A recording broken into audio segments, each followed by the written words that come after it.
Sydney Motorsport Park. I'm here for the Shannon's Nationals, and the main event that I really want to see is the TCR. It's the first time in Australia, never been here before. It's really popular over in Europe, and I think it's going to be a really good series for spectators and for everybody, and a good alternative to things like supercars, which in my opinion probably hasn't been faring all that well lately. The Porsche GT3s are running at the moment, and I thought what a good opportunity for me to take you around the track and you can see for yourself what's involved here. So the main straight of Sydney Motorsport Park is here. You get up to some pretty decent speeds. It's one of the longest straights in New South Wales, except for places like Bathurst.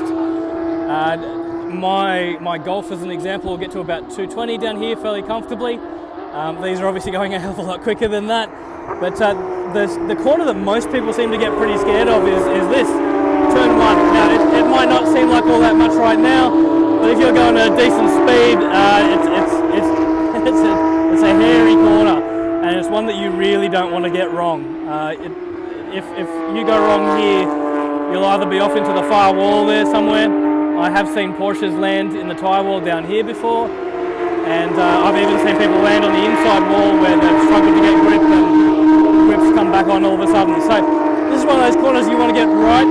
You want to get all your braking done way before the corner starts.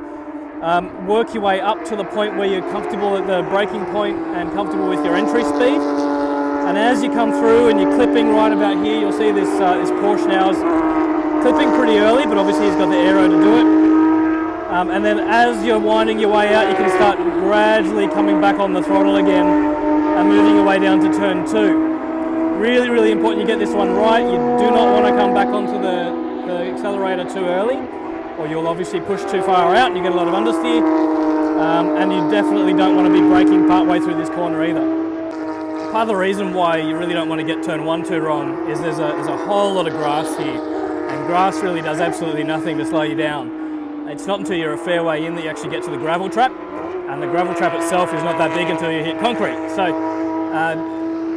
this becomes a bigger problem when the track's wet, because obviously the grass gets really slippery.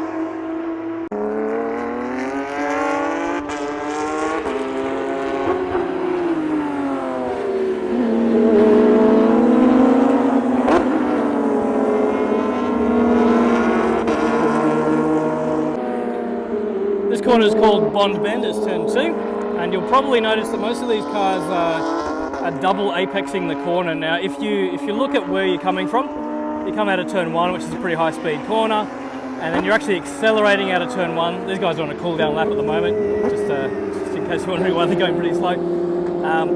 So you're increasing speed again, and then you're really hard on the brakes into turn 2. Now, if there's probably 2 spots on this track, I'd say, where you're using the GP circuit, which they're using today, where if you're going to lock up the brakes, these are the places you do it. One is here, the other one is later on, and I'll show you that. But you come in really fast here, really heavy for what is actually a pretty tight corner. But if you were to try to just single apex it, so notice how he goes back to the outside and then back in again.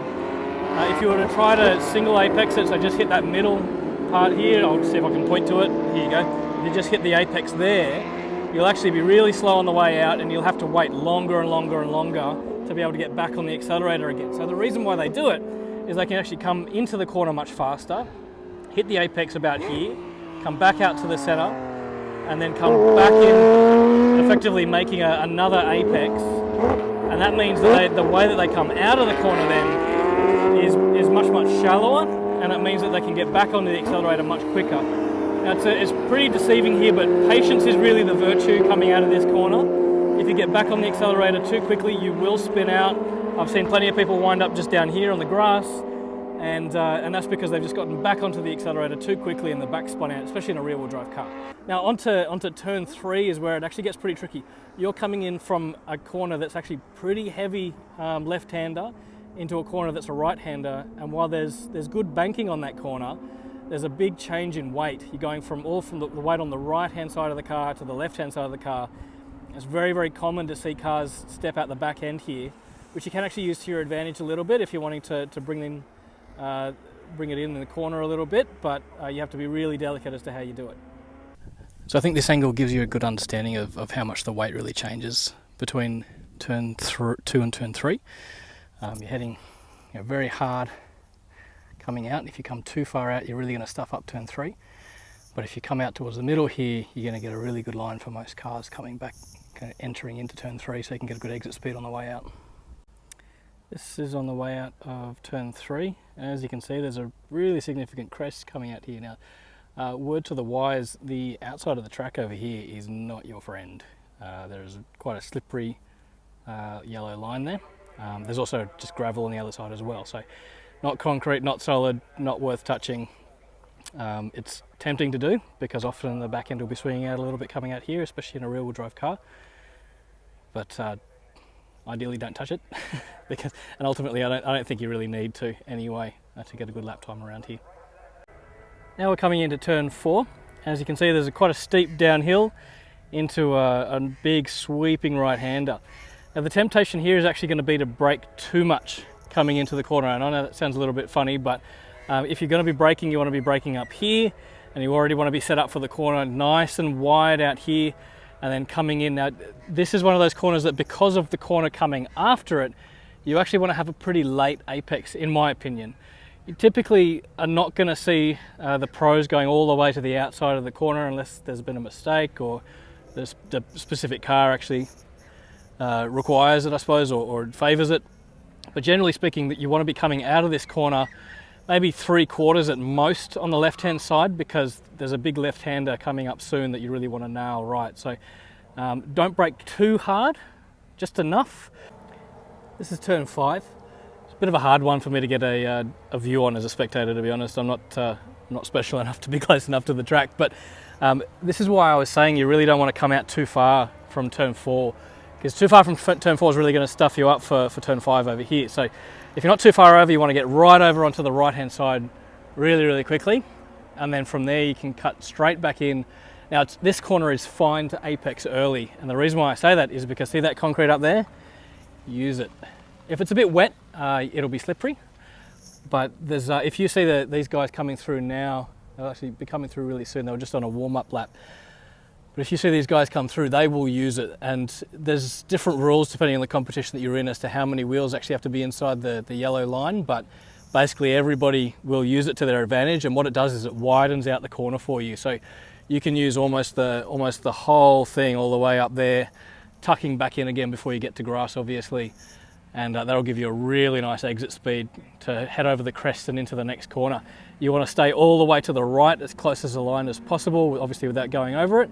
You definitely don't want to be on it, because the next corner is a really hard braking zone, and coming into brakes obviously on a yellow line isn't going to be fun. So they are just on a safety car lap at the moment. I'm not entirely sure what has happened, but these are the Radicals. They're cool little cars. That'd be great fun to drive. They're just weaving back and forward just to keep their tyres warm.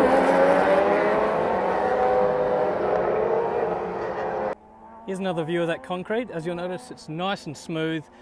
It will collect a bit of water if it has been raining, but it's not too bad actually. And as you can tell, there's plenty of it there for you to be able to use. From turn 5, you're going to come up over this crest and down into a decent downhill section into this left-hander here. You do want to get your braking done nice and early on this corner, because there's really nothing to run off at the back. You'll probably notice from some of those tyre marks down there, there's been a few mishaps when you don't get it right. So if there's a bit of oil on the track, this is a pretty bad corner for that too. But yeah, get all your braking done nice and early. Make sure you're right over on the right-hand side, and then from there you can. Sorry, I'm trying to. My zoom's not working. Once you've got all your braking done, then you can tuck in fairly early onto the apex, and then head up the hill up this way. The green flags are out, so there's going to be some racing now. So I thought I'd just stay around at this corner so you can see the clipping point as these Radicals come through. Keep in mind, these are really light cars. They've got a lot of aero, and so not every car is going to be able to take this corner like this, but it's really interesting to see.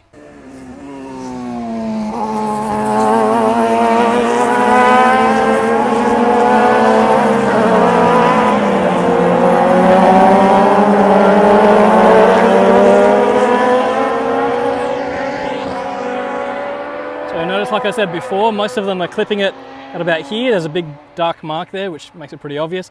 and a lot of them are coming out really wide and getting back on the throttle pretty early.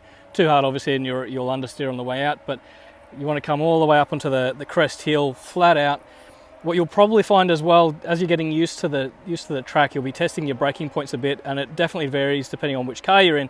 But I find that, especially the last time I was here, it was wet, so you had to be a bit more careful. But I was dabbing the brakes just as I'm heading over the crest, and that actually kicked the back end of the car out just a little bit so I could pull it around. So that's that's something I think is worthwhile testing out. Be careful, obviously, because if you kick it out too much, it's not going to be much fun.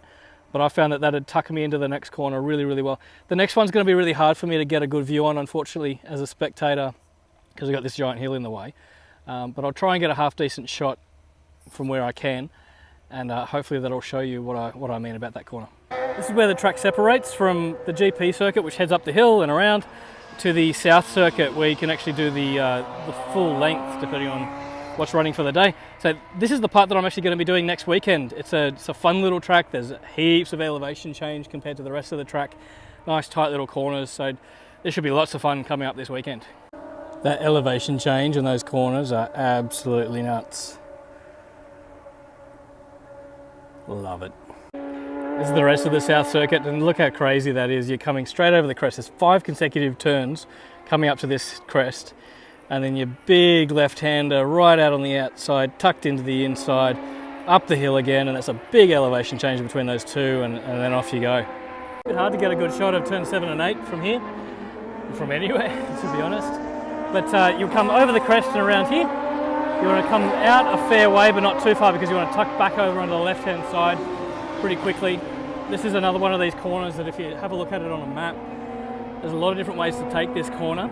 My preferred way, or the way that I've found is to be fastest so far with my car, has been to come out to about halfway out here, and then come back in again and really tuck in about here, and then come really, really wide out here, almost to the point where you're hitting the grass.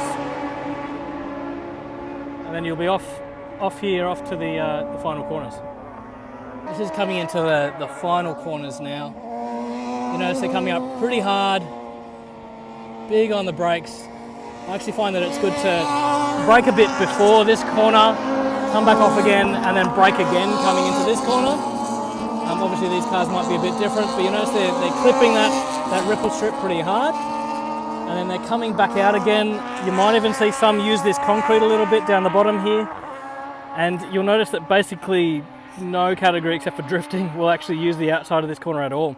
Most are not going anywhere by about halfway out, and then they're tucking in really, really late into the back of this corner. Not right at the end of the ripple strip, but pretty close to it, because this is the final straight here, and you really want to get really, really good exit speed. So no matter what you've done through the rest of this corner, you really want to get really good exit speed from here.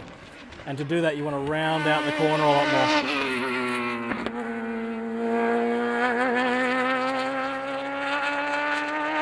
Notice he's just feeding on the throttle there.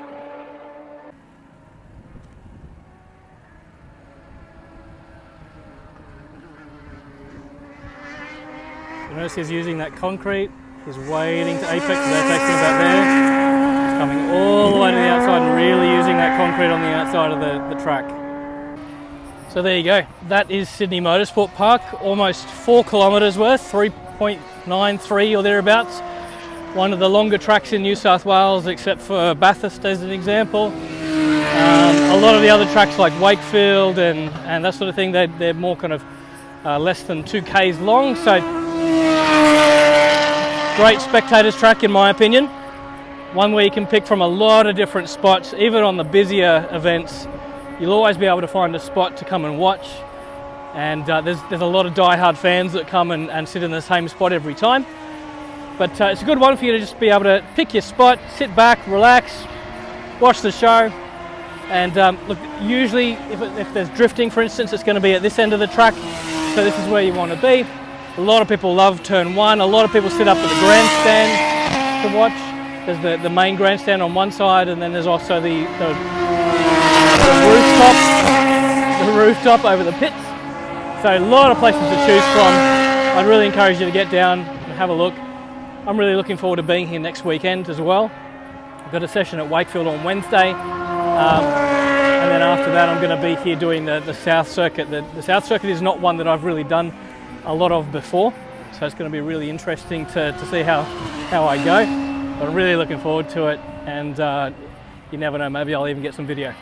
So I'm definitely not a pro racer by any means, but I do like having fun, and I really like watching what the pros do and learning from them. So hopefully that's been useful for you. Hopefully it gives you a bit of confidence for the next track day. If you haven't done it before, if you're a bit unsure, just come out, have a go, see if you like it. I think you will.